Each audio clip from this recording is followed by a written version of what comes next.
Good morning, everyone. This is Anthony Jager, account manager with Ardham Technologies. I hope everyone's doing well today. Thank you so much for joining us. We welcome you for another session here with Ardham Technologies on security webinar series. Today, we are excited to have Chris Maines, our managing director for our Cedar Park, Texas office, who is also a CISSP with us to talk about system hardening and applying security baselines for you. So, with that, Chris, please go ahead and take it away. Thanks so much, everybody. And if you have any questions, please feel free to use the chat to put in questions and answers, and we will get those over to Chris. So, thank you again, everybody, for joining and enjoy the webinar. Chris, over to you, sir. Thank you, Anthony. Thank you all for joining us today. We have held a series of security briefings, and we kind of like having these security briefings in a little more of a casual form. The more you guys interact, the better these experiences are. So please feel free to interrupt, throw questions over. I love that kind of interaction from people that are joining our webinars or even my presentations in person. Today's goal is to really kind of go over the value of system hardening as well as baseline for organizations. In previous webinars, we've talked about governances and privacy, and really, even though we hit those buttons pretty hard in those, we kind of glossed over what really could be the best enablement for both items at once. And that's where system hardenings come from. Now, everybody asks, well, what by definition is this is system hardening, right?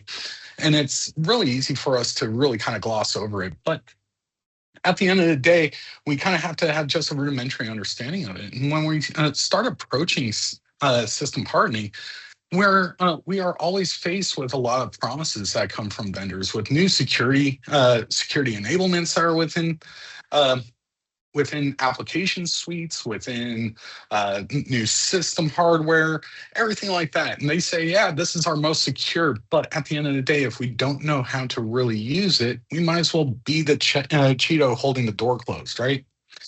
Because at the end of the day, threat actors are constantly looking for that opportunity to take advantage of these new security features that are implemented into these solutions that are going unhardened and unmaintained. And I actually was able to dig up a picture of somebody that actually was able to leverage unhardened security measures. And I mean, look at this guy. He was able to chase down that Cheeto and get right in the door. Now, I try to be funny, and I know that's a horrible, horrible, horrible joke, and everybody's probably ashamed for me, but this is really what it is.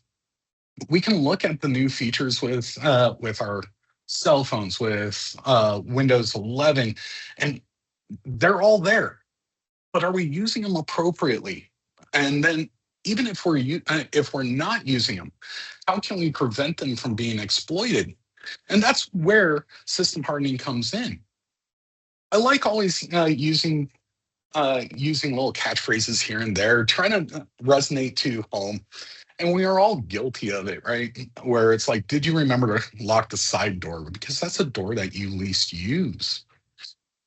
And it's also the last one to remember. And it's always the one that you accidentally left unlocked because the kids went out to take out the garbage or whatever the case may be.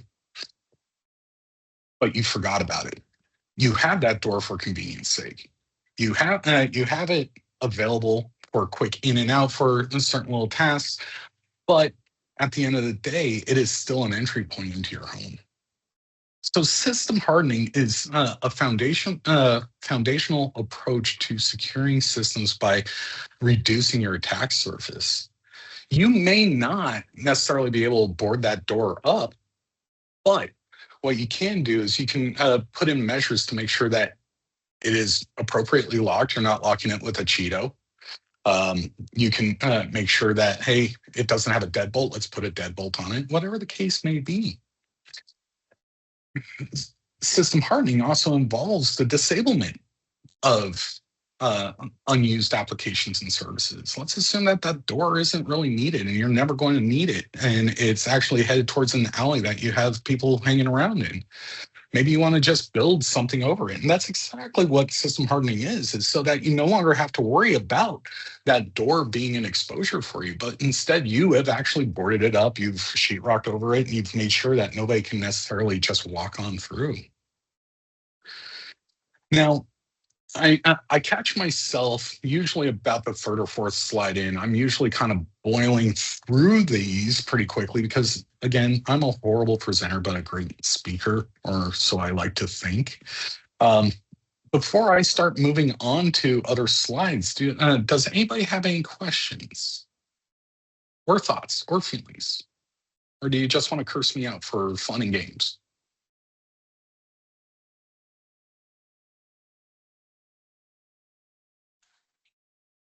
All right. Well, feel free as we move through this to interrupt, raise your hand, shoot a chat message. We'll be happy to answer them. Now, when we talk about system hardening, we always have to talk about the uncomfortable truths. And it's always going to be uncomfortable truths when we start talking about security, privacy, confidentiality, governances, policy, procedure, blah, blah, blah, blah.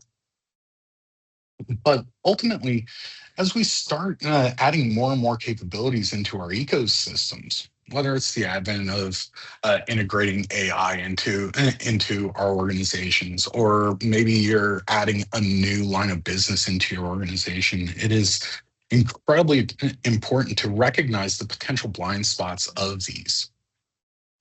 When we're talking about these blind spots, these blind spots can surface for a myriad of reasons. They could be because you just didn't know that there is an exposure, and we're not talking about an exposure like from a general vulnerability opportunity, but actually something that's within the design of the application to function, um, that you may not necessarily be aware of, but it does create an entry point for somebody that is not permitted into that environment, whether it is a threat actor, whether it is a trusted team member. Somebody just kind of stumbles upon that, and that's typically what happens. These blind spots do actually open up areas of opportunity for threat actors. They may be used maliciously. They may be used maliciously directly or through another intermediary source or somebody that is unknowing. But we just saw some on the other side of the coin. It's not about just what was introduced. Maybe you already knew of the new capability. Maybe you already knew how to use it and you were fully invested into shifting how your organization leveraged the application into a new fashion. Well, that doesn't mean that the application or the system has stopped functioning in the old way. And when we start talking about that old way, you start paying a lot less attention to the old way because, well, your business no longer survives on it. It's still there, but it's gone unmonitored, it's gone unwatched, unmaintained, and left open for people to come in. So it is always critical, not only as you start approaching system hardening and ensuring your system compliancy within hardening measures, regardless of the platform or framework you're following, Center of Information Security or the good old NIST hardening standards, it is highly important that we start building cycles around monitoring these because, at the end of the day, we don't want all of our teams to consider every single aspect as we're trying to roll in new applications, new initiatives into our organizations. Instead, we want to drive that so that business drives forward fast and have a rigorous program that comes in from behind and double checks everything for the appropriate hardening and security of that device, application, or service. Now, I always do this. I always get a little bit ahead of myself in the slides because I just don't pay attention to myself or how I've organized these slides, um, because I kind of already just went over um, the purpose of it, right? Um, can I just harden my systems and move on? And it is not a one-shot kill. It does require a lot of attention to it. It does require um, a mindful approach, a systematic approach to it. So I always say no. As your organization provides these new valuable tools that are helping your organization grow or provide services to people, you have to continue on moving forward. But in the process, you need somebody coming in behind. System hardening isn't a singular task. It isn't something that you just do once and you're like, all right, I've met sys hardening level 1, and that's good enough for me. At the end of the day, as applications evolve, as business evolves, the needs evolve, and to lock those measures down and or understand how much of those applications and services need to be locked down is critical. So I always say it's not a task, it is a program.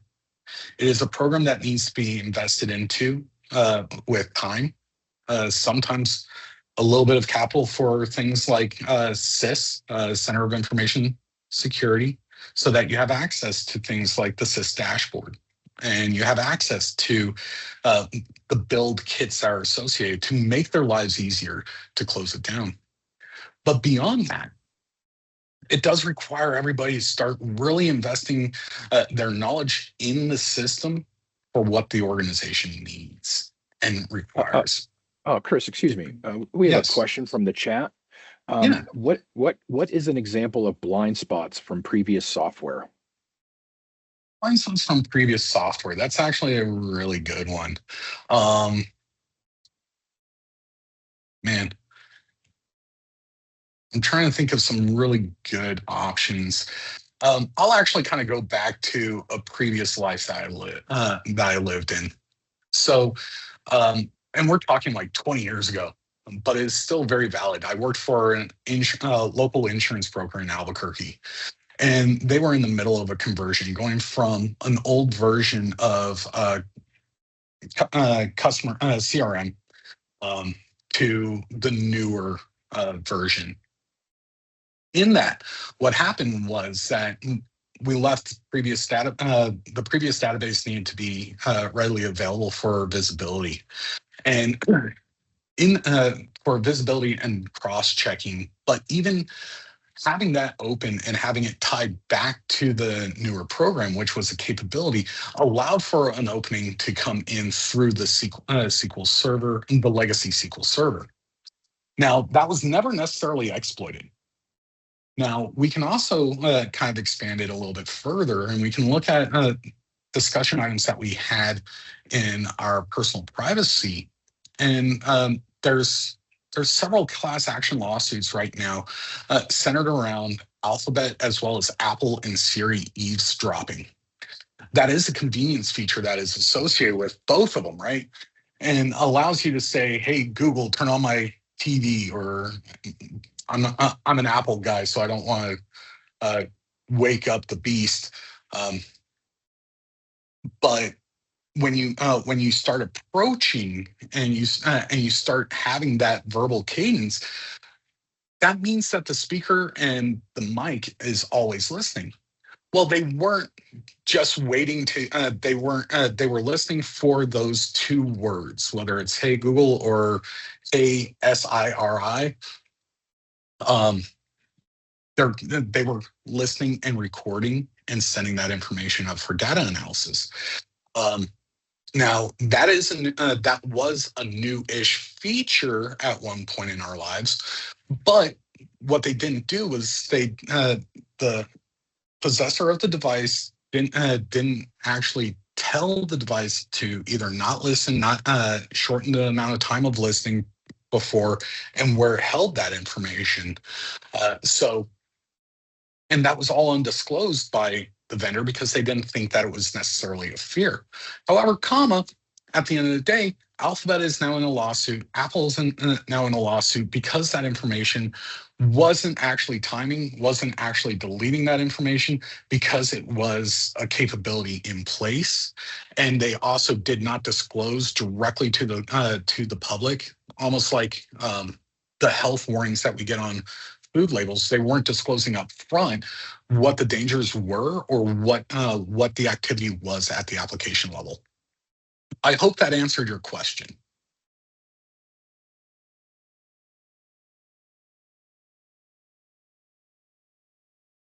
So, um, now where do They we start? they responded more or less. So Okay.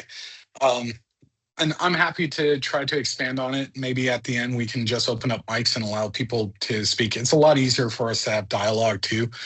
So don't be hesitant. Maybe at the end we'll just open up the mics and allow a little bit of Q&A. Now, where can I start? Um, we kind of high glossed over it in the previous slide. There is no silver bullet. You can't just do it in one single task. You have to move forward through this on multiple passes. But it's also understanding that this is a layer of security. You still have to do the protective methods, traditional protective methods of layered security, whether it's a firewall, ACLs, and host-based IPS, IDS, those kinds of fun things. But we understand that this is a very critical layer within it. What I say painfully too often to a lot of our services team is shaky houses are built on shaky foundations. And I want to make sure that we recognize that baselining is the foundation, but it's not the entire house when we're approaching these things. But baselining will ensure that we have a solid foundation to build our security home. First, the very first step after understanding that is really truly understand the applications your organization uses on a day-to-day basis and how they are used. Because when you start approaching security hardening and baselining, it can be very intrusive to the end user. This is something that will absolutely 100% impact the end user experience. So if you can make it easy for user adoption, easy for your organization with a study of understanding how your organization uses your systems and really tailor your hardening standards and really understand what your true exposures are for you. But really get in deep with what the organization is doing at a foundational level outside of technology so that you can integrate that into the technology and the security approach. Obviously, review your options. There's a number of hardening standards that are out there. Not going back to the previous statement, there's not one singular silver bullet. Do your research on what you feel is most comfortable for your industry, what's most comfortable for your organization, what is being the most mindful within, whether it's governmental governance and compliances or it's an internal governance standard that you have. And I alluded in, I hate when I do this, I essentially reiterated a previous bullet point is understand the impact to your current users' workflows. Because I mean, I'll tell you, I've had people throw a fit as I've approached them with the next generation CISSP hardening kit because it does actually shut down some foundational things. Foundational things like FTP services, TFTP port listings, and all that. And those can actually be greatly impactful for any organization. And I always like to say, don't forget the receptionist. And why do I say this? It's really easy for us as IT professionals to really kind of sit and look at what is best for the security nerdery, right? Make sure that the systems are up, that we're not going to be ransomware or whatever spooky thing is out in the bits and bytes. We can't forget, as we're trying to lock things down, we can't forget everybody, and that includes the receptionist, because the receptionist is somebody that is often overlooked as a position to really consider that their input is incredibly valuable, but they are such a cornerstone for every organization. They are essentially the traffic cops to make sure that your organization is able to move forward, right? So always seek input from staff that are outside of the IT staff. So I'll say, don't forget the receptionist. Don't forget the janitorial staff. Don't forget even the IT teams or the executive teams and how it greatly impacts them and their workflows. So this is actually one of the very last slide, and I always want to leave some words of advice. And the sooner you start, the sooner you take care of it, the easier it will be to maintain. And that is to quote pretty much probably 95% of our mothers. Um, Mostly those are things that haunt us from our childhood.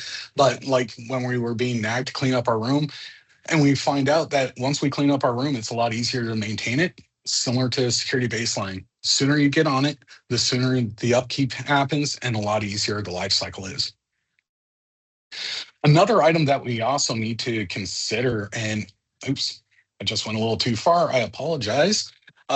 One thing that is incredibly important for us to look at is, and it's, and I know many security professionals are going to be really mad because that's how they're getting their paychecks. Because their specialty is in security, and I'm saying this even as myself. Um, Security is no longer an individual pillar. Uh, we are in a time and place where every activity that we have within our systems needs to be security forward. Security should be the overarching on every aspect, not only from a technical aspect, but also interpersonal aspect. It is a modality within every line of business. It's no longer a singular specialty, no longer a singular swim lane. The next item is, and I discussed this actually pretty much through the entire dialogue, is invest the time to truly understand what the business is doing today, where the business is headed tomorrow, and the value in technology doesn't come from the latest gadget, but from knowing what the company needs to achieve and how that tool can make it happen. It is very easy, and I'm going to quote him. I remember in my early 20s, and I was still relatively new to the industry. I was building my first server for an organization, and my boss yelled at me because I was picking the biggest CPUs, the most memory, the most hard disk space, making it all whiz bang. But at the end of the day, he told me, "This isn't your gaming rig. This is for business." And I say that because it is really easy for us to get really excited about these tools and these new inventions, the new introduction of application integrations and all that. It's really exciting time for us, and we kind of have to stow that because it may not necessarily be the wisest time. It kind of goes back to living in the days of Windows 2000, Windows 2003, when service packs were coming out, not adopting those operating systems until the first service pack came out. We kind of have to take almost that modality at this point and kind of pump the brakes and see if that risk is worth the investment in time. Yeah. All right, that is kind of the conclusion of my long-winded monologue. Um, I'm all ears, open to any input, any thoughts, feelings. If you want to curse me out, this is a great point. Yeah, Chris, we have a question from Gregor. Yeah. Hey, Chris, how you doing? Good. How are you, Gregor? I'm doing well. Two things. The first is that I think on your early slides, that's a French fry, not a Cheeto. But besides that, if we're looking at system hardening, particularly for compliance purposes, so if if we need to comply with a particular security framework that's got some hardening controls in it, is Syscat Pro kind of the best place to start in your opinion, or are there other hardening methods that might be a little bit more attainable, a little bit less expensive, that sort of thing? I'm curious how we could get started with hardening, and I'm talking about primarily just the PCs in our infrastructure. Yeah. And Gregor, since you and I have engaged previously in this, I obviously have a little bit of a cheat code for your organization. Syscat is probably the best pathway going forward for the compliances that you're going after. It also, as you become part of that membership, you'll have the constant community-led hardening standards that come up, and also the dashboard, so you can actually put together scannings of your endpoints, and not just limit your endpoints. I know you're concerned about your workstations and your server, potentially your servers, but also being able to scan your firewall switches and see where they are within their hardening standards.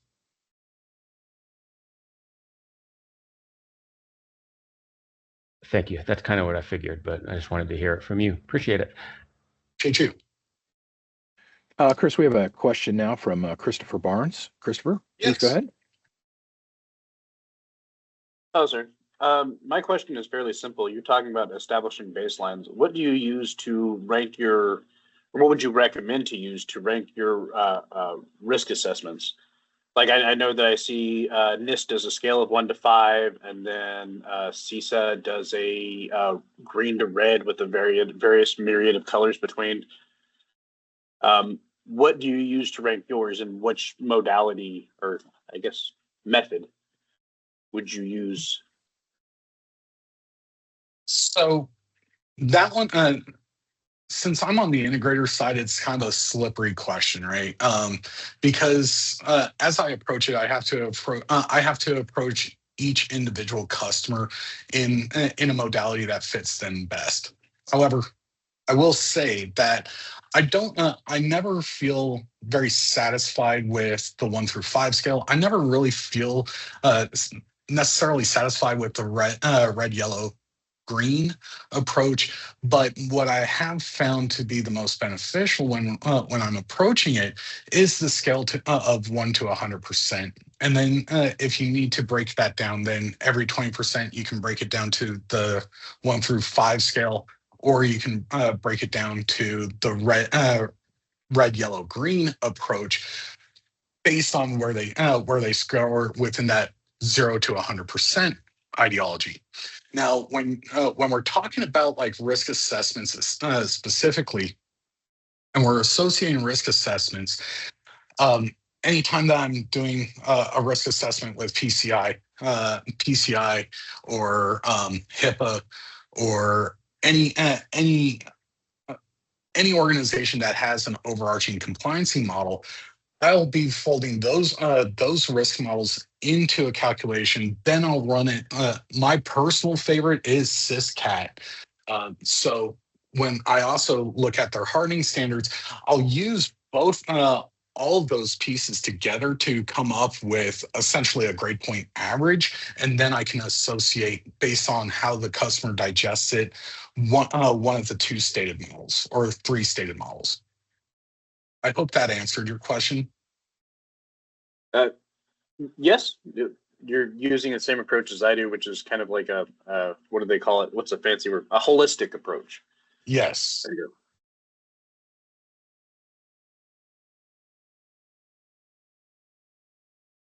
go. Are there other questions? If there are, please raise your hand, or if you want to just throw it into the chat, we'll get that over to Chris. Just give everybody here another minute or two to see if there are any other questions.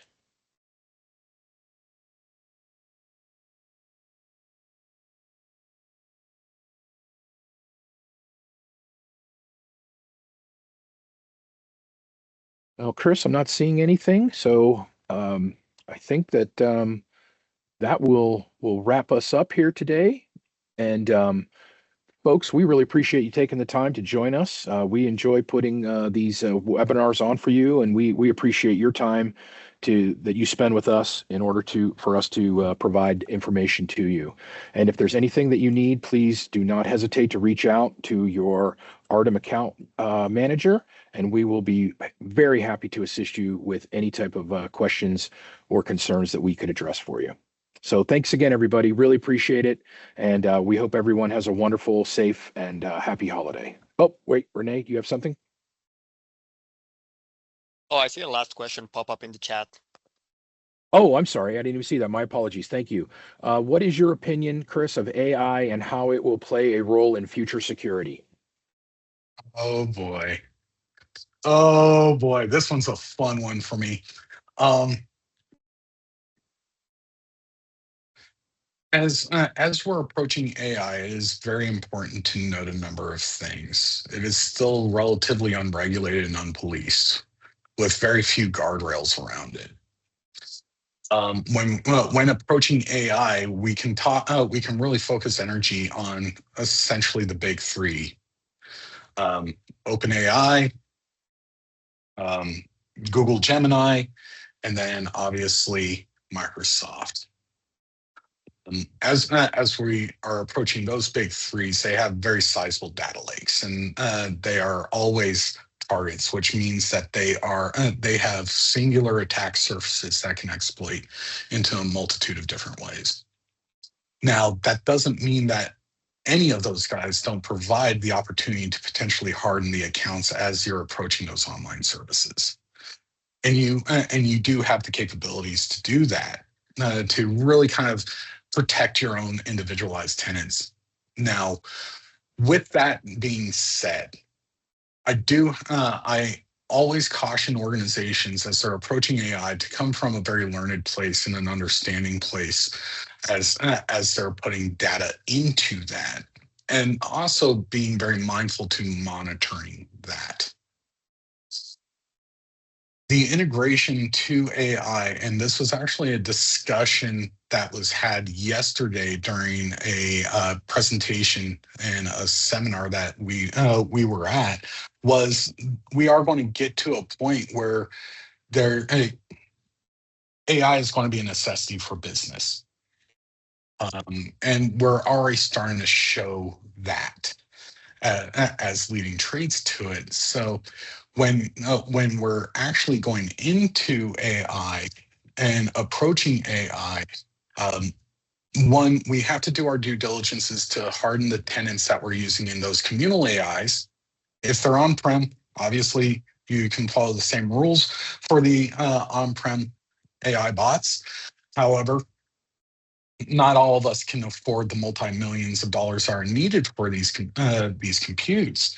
So as you're approaching that, right now, the best way to harden is obviously harden your tenants, the best that everybody is aware of, but start building the policy and procedure frameworks so that we are removing or shrinking the human element that leaves organizations exposed within AI. I really hope that answered your question, because I have a bajillion opinions around that model. But we most certainly don't have enough days to go over that right now. Okay, Chris, we have another question from the chat. Do AI LLM meet any compliances such as EU AI Act?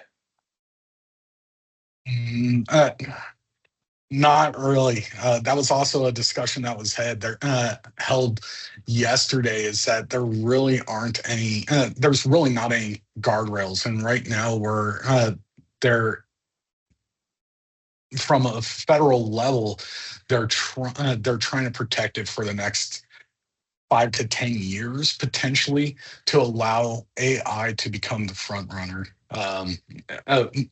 AI to be a US to be front runner in the AI development business. And it is something that we're going to see a lot of contention around, matching the current EU's approach to governing and maintaining guardrails around AI. And we're probably going to be the last to the pack to actually secure it, which I get it. We want to show off as big tough America, but at the end of the day, it puts a lot of individualized records at risk.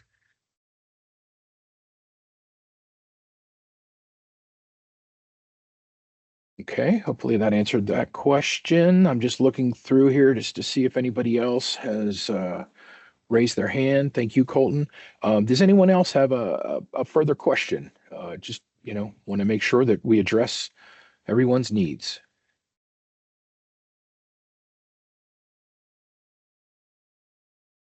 Just going through here again, looking for any hand raises. Doesn't look like it. Nothing else in the chat. So, one more. Does Ardham offer pen testing or a CISSP subscription through the MSP side of the business? So, from the MSP side of the business, we do not have necessarily a direct subscription model for our pen testing. Within our managed services, there is an option for any one of our managed services customers, new or existing, to sign up for managed vulnerability assessments, which we're not actually going to do the penetration, but we are going to be able to see what the exposures are for your business. That being said, however, we do have a number of customers that do put together quarterly pen tests, and once we get past that very first pen test, which is usually the most arduous one, the rest, it kind of goes back to the quote about mom, right? When we start doing that, the subsequent pen testing that we do, whether it's monthly, quarterly, yearly, they go much quicker. And as they go much quicker, they become less expensive through that model. And you can approach your account manager and we can start putting together the quoting. As far as doing monitoring on the CISSP basis, it is not something that we directly offer right out of the gate. It is something that has been on my honeydew list to integrate into our managed services to really approach that. Now, one of the items that we do provide by nature of our managed services, and it's mostly because I'm typically a lazy technician and understanding that if I put in CIS hardening for all the managed services customers, we're going to have more predictable outcomes for the endpoints. We're more than happy to explore options and actually integrate that into our MSP business if we have, as long as the customers really want it. And we can do the CISSP absolutely under a managed services agreement.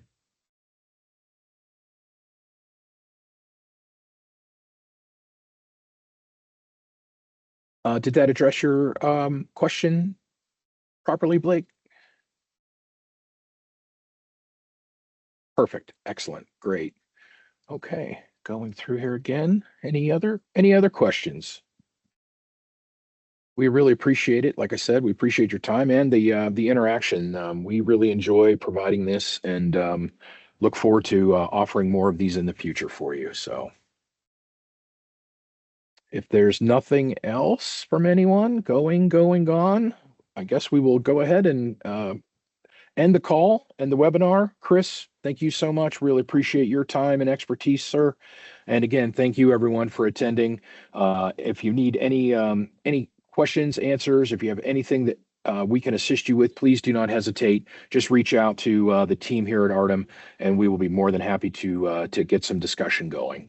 So with that, I will say thanks again. Hope everyone has a wonderful Labor Day holiday, and we'll be in touch soon. Thank you so much, everybody. Take care.